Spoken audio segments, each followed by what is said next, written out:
Ndugu mwana michezo, karibu, na kama ni mara yako ya kwanza unajiunga nasi Mswati Media, basi usisahau kubonyeza alama ya subscribe iliyoko juu ya video yako ili uendelee kuwa wa kwanza kupata taarifa za kimichezo.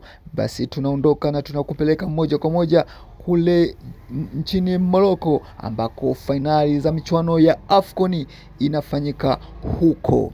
Basi jana kulikuwa kuna mchezo kati ya timu ya taifa ya Tanzania na timu ya taifa ya Uganda, na mchezo huo uliweza kumalizika kwa dakika 90 kwa kuweza kuchoshana nguvu. Timu ya taifa ya Uganda na timu ya taifa ya Tanzania waliweza kufungana bao 1-1, hivyo huku Nigeria akiweza kuibuka na ushindi wa magoli 2-1 dhidi ya timu ya taifa ya Tunisia.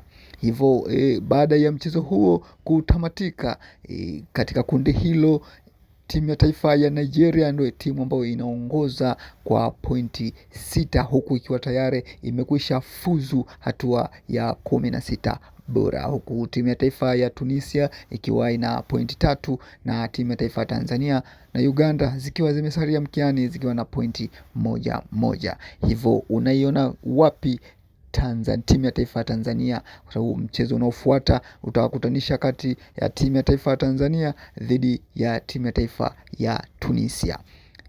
Timu ya taifa ya Tanzania inahitaji kushinda mchezo huo ili iweze kujihakikishia nafasi ya kufuzu katika hatua hii ya 16 bora.